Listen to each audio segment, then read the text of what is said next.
Welcome to our latest episode of the Columbia Economic Development Rethink Business Podcast. My name is Ryan Coleman, and I'm the Director of Economic Development for the City of Columbia. And today we've got a very special guest, somebody that I've had the pleasure and the opportunity to work with on several occasions, Sam McGuckin. Sam is the Executive VP for Capgemini, their insurance technology division here in Columbia, South Carolina. And so it's a really exciting opportunity to have you here as well. I know you've got a lot of background in that industry, in here in the city of Columbia, and I think you've got a really great story to tell folks. So first of all, thank you for taking some time out of your day. Absolutely. Happy to do it, Ryan. It's good to be here. Awesome. So let's just jump right in. You've got a long career in this industry. Tell us a little bit about your background and how you started in insurance tech. You know, what drew you to that industry? When I was 18 or 19, I could not imagine doing anything in the insurance industry, not after having to scrape together enough money to buy automobile insurance and being so bitter about that. But that's exactly what happened. So when I graduated College of Charleston with a degree in computer science, and a friend told me about policy management systems here in Columbia, South Carolina, and I joined them in 1984 and worked there 22 years before the founder of PMIC, Larry Wilson, invited me to join his next adventure, which was Duck Creek Technology, another insurtech company. And then from there, we sold that company to Accenture, and then I started up my own company, TCube. So it's just been a career, I guess, 33 years, all in the insurtech space. Yeah, you spent almost enough time working at PMSC to go ahead and retire from there, and you've, I guess, continued to stretch that career out since then. So having spent a lot of that time working in a corporate structure, and then you just spun out and started your own business. And that's kind of there's a lot of work involved. That's a pretty brave thing, you know, for people to do. So why'd you decide to just kind of go it on your own? I think you figure out things about yourself as you progress your career, and what I finally figured out was I was better being an entrepreneur in a smaller company than being a manager in a very large company. So after joining Duck Creek, which is a pretty small company, I think at the time they had 200 employees, and I took a pretty big role there, helping them build the company up to the point where we could sell it to Accenture. And then as part of that, I signed a contract with Accenture to stay on for 3 years. But I absolutely hated it. It's hard to go from running a small company to being a cog in the machine in the big one. And I think that says more about me than it does about Accenture, because Accenture's a fine company. But they were kind enough to let me out of that contract, and I decided that I wanted to get back into a small company, so I started my own, TCube Solutions, exact same kind of work, all insurance technology, helping insurance companies automate their systems. We started with 3 people here in Columbia and 40 of my friends that I knew in India. And we grew it up to 350, and then, as you know, we ended up selling that company to Capgemini last year.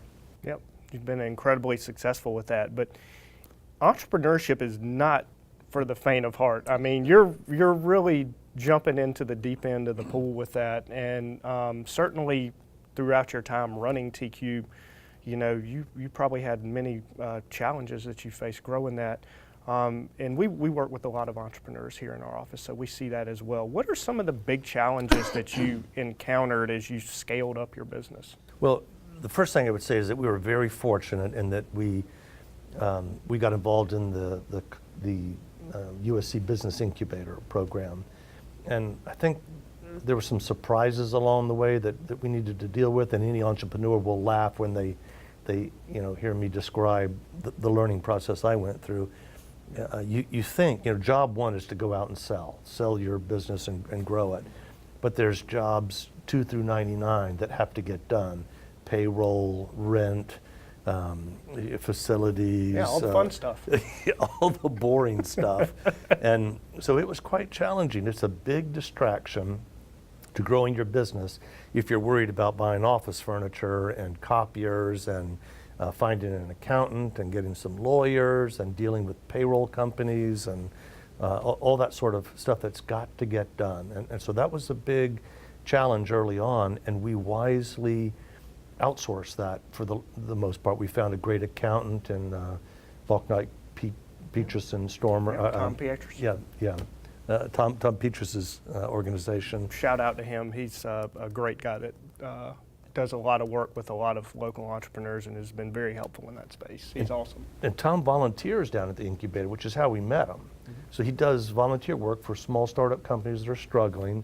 And as soon as we met him, we knew that's what we needed to do, just hand it off to him. He was a great coach, great advisor. So not only did he do what we paid him for, but he gave us all a lot of free consulting as well. Great guy and great firm. We found a payroll company to handle that. My wife mercifully joined the company and took over the back office, and she is much more patient in dealing with those sorts of things than I am. And that freed me up to go back out on the road and drive the top line, which is critical. And my best advice to anybody starting up a company, focus on selling and figure out how to handle all the other stuff some other way. Yeah, just knowing you and your personality, running towards entrepreneurship is not something about you that surprises me, but wanting to get away from the kind of the monotony of the operational stuff is not your cup of tea. Well, there's an element of it that is the challenge. I think a lot of us need a bigger and bigger challenge. Starting up a company is definitely a challenge, and I think that kind of fed a need that I had to do that as well. So you had a great partnership with the USC Columbia Technology Incubator, and obviously they were very instrumental in helping you over the years grow TQ. But what are some of the other relationships you've developed with the University of South Carolina? Because obviously they're a big source for talent. They sure for your are. company. USC is the best thing that Columbia has going in terms of workforce development and attracting business to South Carolina. And this is something you and I have talked about. This we collectively we need to do a better job of marketing USC as part of business development in South Carolina. And so I guess I kind of stumbled into it because I was in the USC Business Incubator. Bill Kirkland was there, and I needed some young talent, part-time, that sort of thing. And he was the guy that suggested we look to USC for some interns. And as soon as we tapped into that, we realized that that's a gold mine. I mean, there's so many bright kids down there. And then we started thinking about how do we sort of get to know USC better, all the different departments, the insurance and risk management department that Dr. Greg Niehaus runs, and he's incredible, the engineering department, computer science. So we started building a relationship with the deans at USC and with Aristides, and trying to understand how to navigate those different organizations and all the offerings they have. It's not just that you can hire some of their interns. They actually will do capstone projects, all kinds of things with you that you can leverage to grow your business. And I'll just summarize it by saying one of the cool things about this is you can bring in an intern part-time during their senior year. They get a look at you and your company, and you get a look at them. And then when they graduate, you've sort of inserted yourself between them and all the on-campus recruiting companies, and you're much more likely to get a top-grade student that way. Yeah, and it's very competitive for talent out there. So It is. being able to kind of get in front of these kids before they graduate and start making long-term career decisions is that's a big advantage if you can wield it properly. It absolutely is. The best thing we did was get involved with USC and figure out how to create that workforce development pipeline. So let's fast forward a little bit. You grow TQ, you start courting interest in businesses and wind up being acquired by Capgemini and move over to Bull Street. And coincidentally, on the back end of that, Capgemini announces another expansion here in the Columbia That's area right. with their tech center. But tell us a lot of people don't get to go through the M&A process. So tell us a little bit about kind of the acquisition, how that worked out, and then the following expansion after that.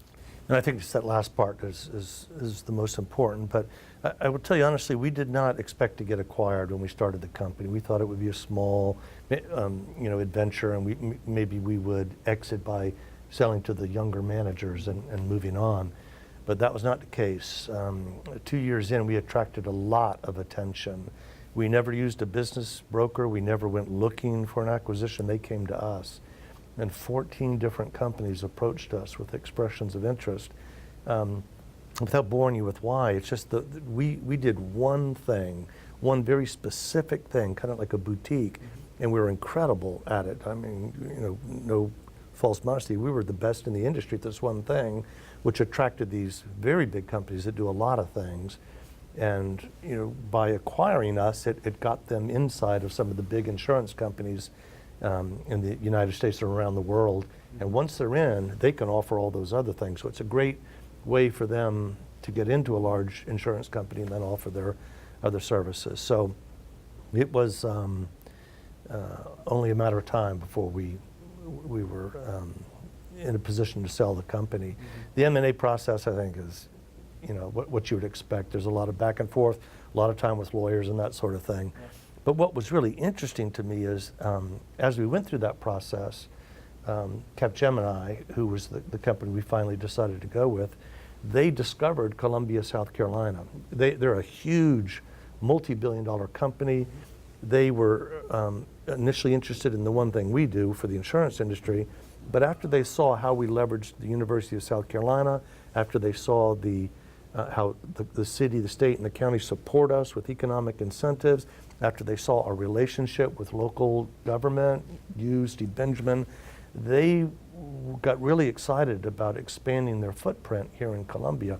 They were at the same time they were looking at 5 other cities around the U.S., and they selected Columbia, and now they've expanded their footprint out on the Bull Street campus as a result. Yeah. And I know, from our process and our side working through that, it's usually tough just to get on that short list of 5 companies. That's right. To be kind of brought in at the end of that is a very unique situation. I think certainly the timing of that was really fortuitous, and it worked out incredibly well in our favor. So it did, and I think we can expand on that. I think it's all about fostering a relationship on those dimensions, in particular with USC, right? Because what these big global systems integrators, Accenture, PwC, Deloitte, Capgemini, what they need is young, highly skilled talent out of the university. The engineering guys, the insurance and risk management guys, the Darla Moore Business School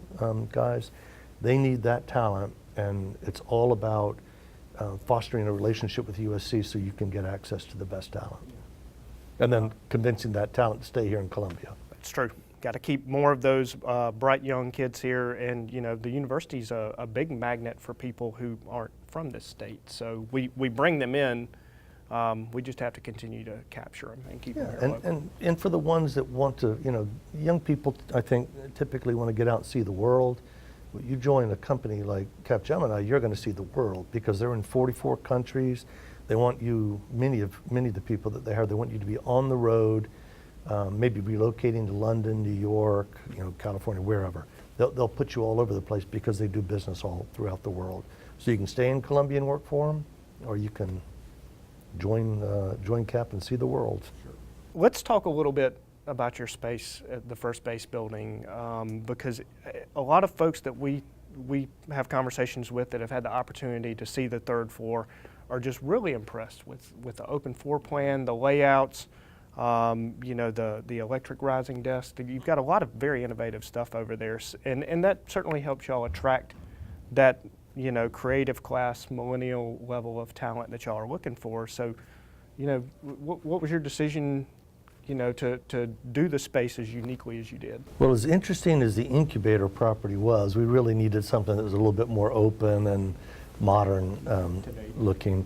So when we thought about the Bull Street district and relocating out there, there were 2 big objectives we had. One was attracting talent from USC. So you have to have a workplace that is interesting to young people and causes them to want to be there.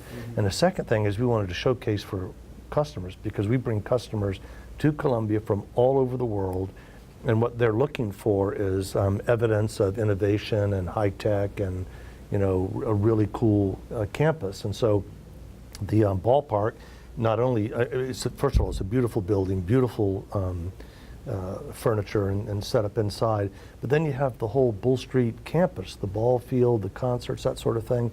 So we can invite clients in, do presentations, take them over to the ball field, do something maybe on the club level access, that sort of thing. Lots of opportunities there. But going back to the talent acquisition part, one of the things, and I think we're looking to hire maybe 600 people over the next 2 years. One of the things that we need to be able to do is get the prospective USC student onto the campus, because once they see the building and the facility, then they get very excited about it. And as you say, it's all high tech. It's I call it Google-like. It's all open floor plan, desks that rise and lower, conference rooms, collaborative space, high-tech equipment everywhere, video conferencing equipment that connects us to our customers or colleagues in offices all over the world. The bathrooms have showers in them, so you can go out and ride a bike or walk around, do whatever you want at lunchtime and come back. It really is a neat campus. And when we get young people onto the floor and they see it, it's not what they expect, and it's a little bit of, Google or California right here in Columbia. And I like that the main conference room looks directly over the ball field. So anytime you're in there and having a meeting, just the view over Spirit Communications Park. You're right. I mean, the whole front of the building looks down into the ballpark, and instead of putting offices along there and blocking everybody's view, we left it open, and we put there are no offices. We put conference rooms around the core, the center core of the building, and left the perimeter open, so you can, lots of sunlight, you can look out, lots to see. There are a couple, as you point out, a couple of conference rooms on the perimeter, but that's so that when we bring a client in, we can put them in that big conference room and let them see the outside as well. Yeah, that was a really neat layout decision too. Yeah, it makes it accessible to everybody. Yep. Now Capgemini's expanded to the second floor as well, as I think you know, and we'll see where it goes from there. So you mentioned that y'all are continuing to expand, continuing to hire and add jobs, not just in your insurance tech division, but the tech delivery center as well below you. So what are y'all looking at for the next few years as far as specific jobs you're trying to fill or skill sets you're looking for? Because there may be some folks out there who would like to explore a career opportunity with Capgemini. It's a great question. There are all kinds of roles we're trying to fill, but I guess I would say this: the small group that I'm part of, which is just a piece of all of Capgemini, focuses on insurance. So we hire kids young people out of the Insurance and Risk Management School at USC and other colleges as well. Out of the business school, Darla Moore School, and IT skilled people as well. But the bigger part of CAP, which is the part that's expanding the most here in Columbia, serves all industries, not just insurance, but telecom, defense, everything. And so broadly speaking, what they do is they do a lot of technology development. They'll help companies migrate their applications into the cloud. They'll help them build cloud applications. They do all sorts of largely cloud-based work for all kinds of different industries. And the students that they're looking for could be IT. They could be pure computer science, but they could be IT. They could be business students, because we have to have analysts and project leaders and account managers and that sort of thing. So pretty much we take people out of all parts of all the disciplines at USC. But you can think of it as kind of a pyramid. You need a few of the business guys, more of the IT guys, and that sort of thing. Sure. Well, that's all we've got for today. I think we covered a lot in the podcast here, but certainly, as always, thank you for taking time out to come and speak with me. We really appreciate it. appreciate what you've done, how you've managed to grow your business and be successful here in Columbia. And we're thankful to have a great corporate partner like Capgemini as part of the business ecosystem. So thanks for coming. Me too. Thank you, Yep. Ryan. Take care.